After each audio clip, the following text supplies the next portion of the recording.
I am an OT student here to advocate for higher education access for individuals diagnosed with a disability, especially anyone from California or who has an ASD diagnosis. Knowing your rights as a college student, as well as knowing how to best support your clients, is becoming increasingly important with the rapid changes in guidance that we have been facing. I want to highlight that 41% of autistic students graduate from college compared to the neurotypical rate at 62%. This is largely because educational support moves to eligibility-based with the 504 Act in college, as the student now has to independently choose to self-disclose to be determined eligible for accommodations, and only 35% of eligible students do so. This reinforces our responsibility as a national and global profession within OT to advocate for and support equitable access to all accommodations, which includes higher education. To support both student access and professional development, I have included a couple of resources. So this first one is through Disability Rights California, which provides guidance for pursuing equitable higher education on this webpage exactly. So the title is what you can Google and it will pop up.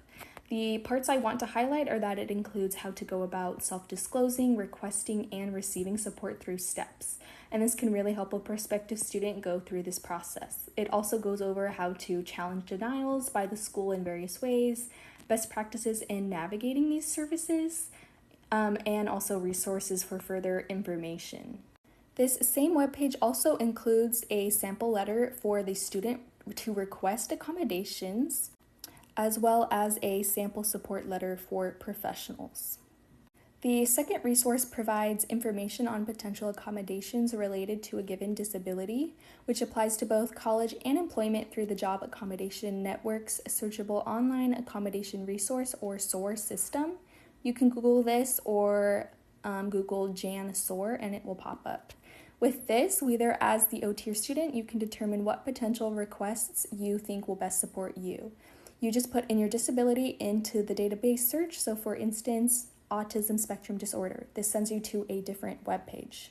Now, the web page looks like this. It outlines potential limitations that come with this diagnosis and then accommodation ideas that relate to each area of need. You can also click on a specific accommodation to learn more about it. I really hope this helps. If anything, remember that knowledge is power that cannot be taken away from you. Thank you. For your reference, here are all of the sources that I used to make this video.